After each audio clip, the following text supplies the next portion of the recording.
خلاصه کتاب قوانین طبیعت انسان نوشته رابرت گرین.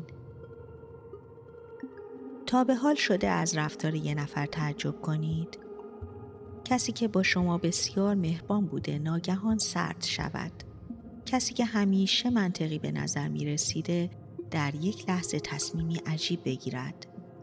یا حتی خودتان کاری انجام دهید و چند ساعت بعد از خودتان بپرسید من چرا این کار رو کردم؟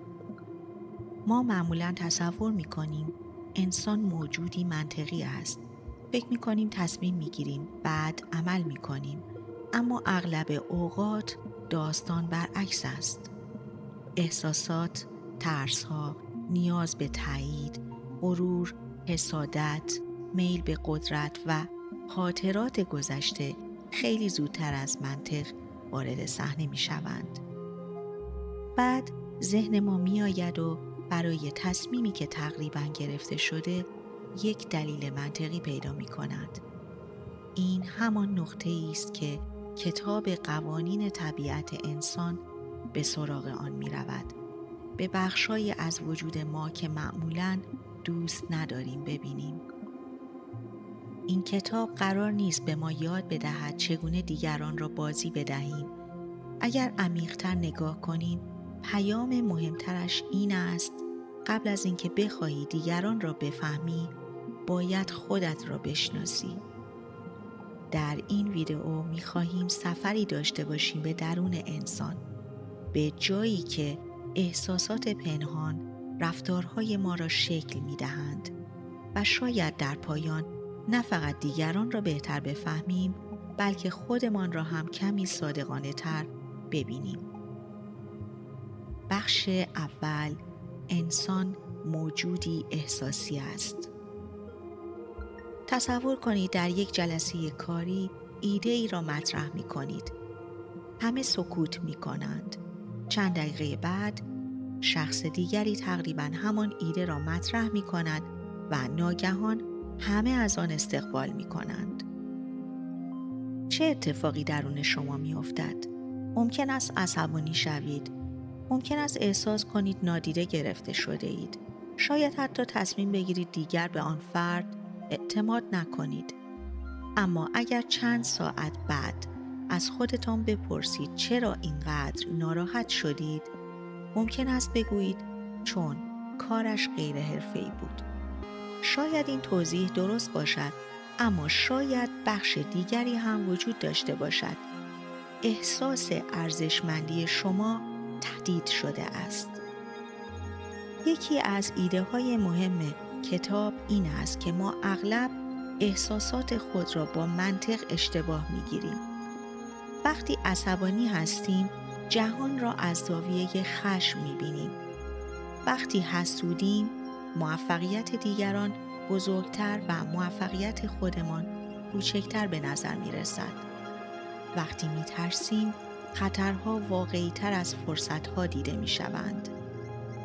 بنابراین اولین مهارت مهم سرکوب احساسات نیست. هدف این نیست که تبدیل به یک انسان بی احساس شویم. هدف فاصله گرفتن است.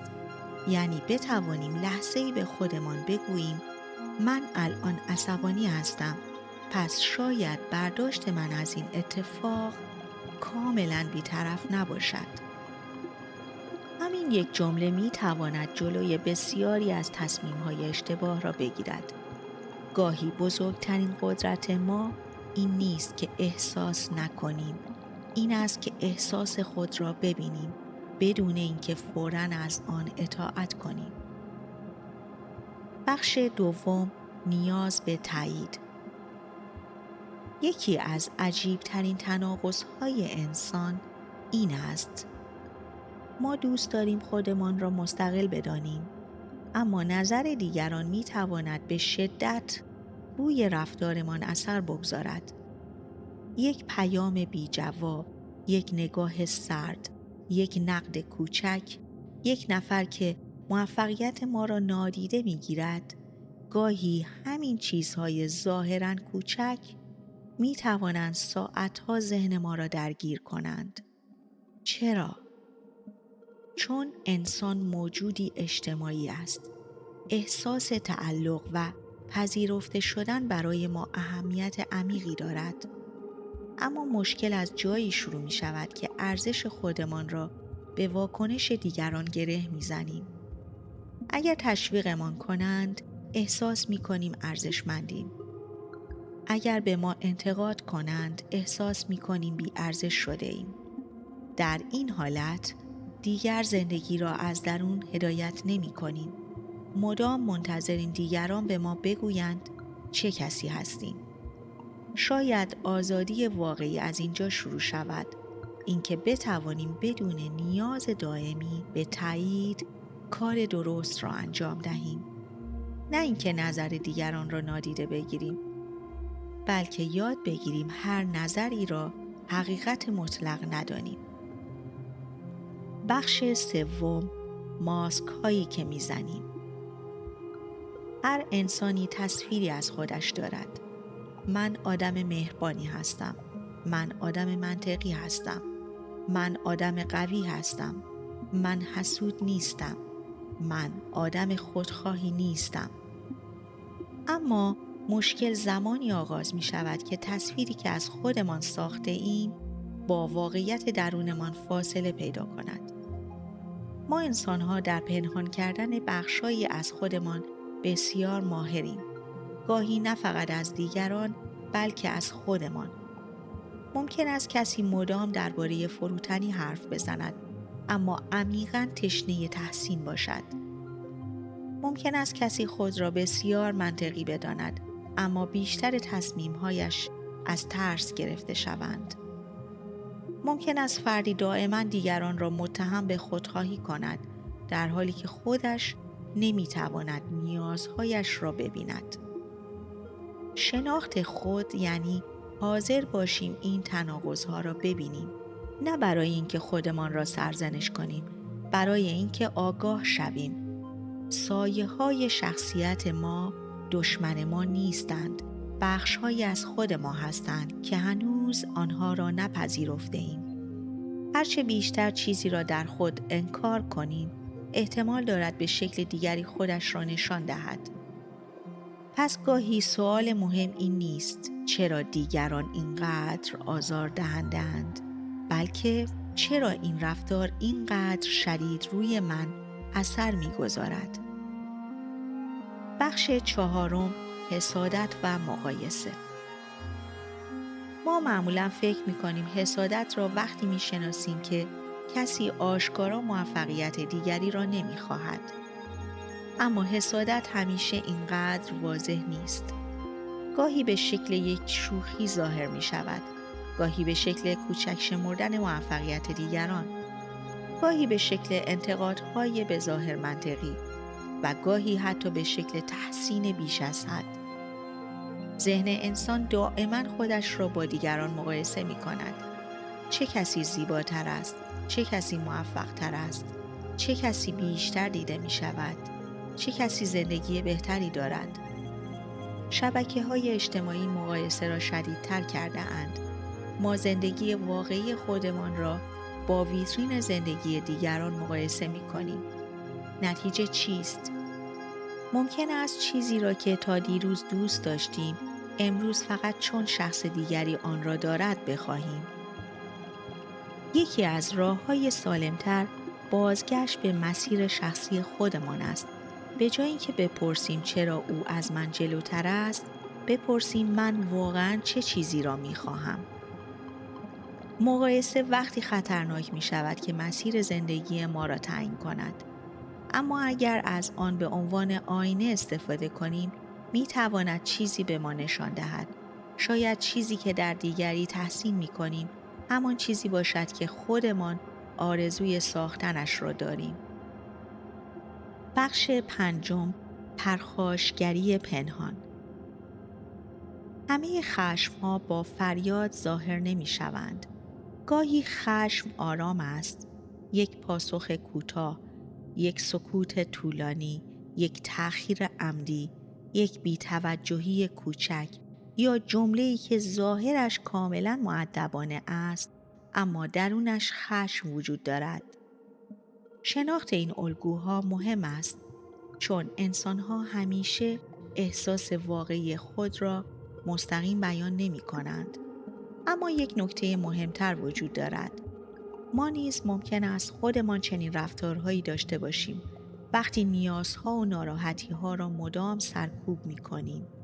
آنها ناپدید نمی‌شوند. ممکن است فقط شکلشان تغییر کند. بنابراین ارتباط سالم یعنی بتوانیم ناراحتی خود را قبل از تبدیل شدن به کینه بیان کنیم.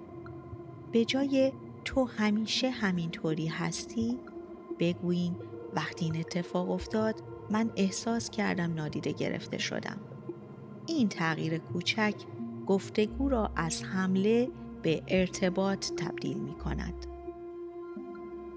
بخش ششم، نقش قربانی. گاهی انسان در برابر مشکلات زندگی به یک داستان مشخص پناه میبرد. همه چیز تقصیر دیگران است. البته واقعیت این است که بسیاری از اتفاقات خارج از کنترل ما هستند. اما اگر همیشه خودمان را کاملاً بی‌قدرت ببینیم، چیزی خطرناک اتفاق می‌افتد. قدرت تغییر را از خودمان می‌گیریم. مسئولیت پذیری به این معنا نیست که خودمان را بابت هر اتفاقی سرزنش کنیم. یعنی بپرسیم در شرایطی که ایجادش نکرده ام چه چیزی هنوز در اختیار من است. شاید نتوانیم رفتار دیگران را کنترل کنیم، اما می توانیم واکنش خود را انتخاب نماییم. نمی توانیم گذشته را تغییر دهیم، اما می توانیم در معنایی که از آن می گیریم تغییر ایجاد کنیم. این یکی از عمیق‌ترین شکل‌های قدرت شخصی است. تبدیل شدن از تماشاگر زندگی به کسی که در محدوده توان خودش انتخاب می کند. بخش هفتم، مرگ و محدودیت زمان. شاید عجیب باشد که یکی از مهمترین درس‌های شناخت طبیعت انسان یادآوری مرگ باشد. اما وقتی انسان محدود بودن زمانش را فراموش می کند، زندگی را به تعویق می اندازد. بعداً شروع می کنم. بعداً حرفم را می زنم. بعداً به کسی که دوستش دارم می گویم دوستت دارم. بعداً کاری را که واقعاً می خواهم انجام دهم شروع می کنم و ناگهان سالها گذشته است. آگاهی از محدود بودن زمان قرار نیست ما را بترساند. می تواند ما را بیدار کند. وقتی بفهمیم زمان نامحدود نیست، بعضی چیزها اهمیتشان را از دست می دهند. تایید یک غریبه، یک بحث بی پایان، مقایسه با کسی که مسیر دیگری دارد و بعضی چیزها ارزش بیشتری پیدا می کنند.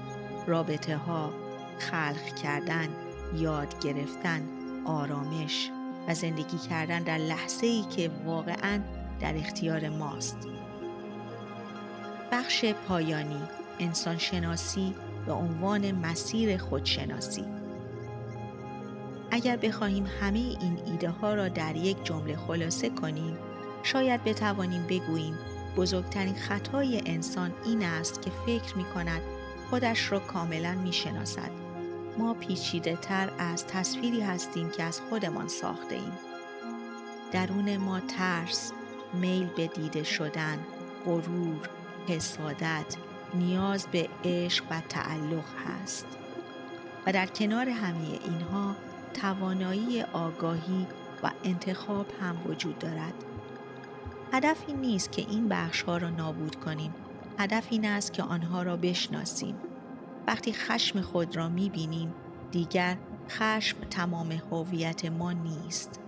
وقتی حسادت خود را می‌بینیم، می‌توانیم بفهمیم چه چیزی واقعاً برایمان مهم است. وقتی نیاز به تایید را می‌بینیم، می‌توانیم آرام آرام ارزش خود را از نگاه دیگران جدا کنیم. شناخت طبیعت انسان یعنی نگاه کردن به خودمان بدون ماسک. و شاید عجیب‌ترین نتیجه این سفر همین باشد.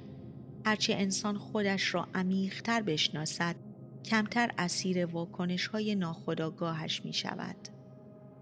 آزادی همیشه به معنای تغییر دادن جهان نیست، گاهی آزادی یعنی بتوانی بین یک احساس و یک واکنش چند ثانیه فاصله ایجاد کنی. همان چند ثانیه ممکن است زندگی تو را تغییر دهد. اگر این ویدیو برایتان مفید بود، آن را با کسانی به اشتراک بگذارید که فکر می کنید شنیدن این حرفا می تواند برایشان مفید باشد. و یادتان باشد ما برای شناخت دیگران سالها وقت می گذاریم، اما شاید مهمترین انسانی که باید بشناسیم همان کسی است که هر روز در آینه می بینیم. تا ویدئوی بعد، روز و روزگارتان خوب و خوش. خدا نگهدار.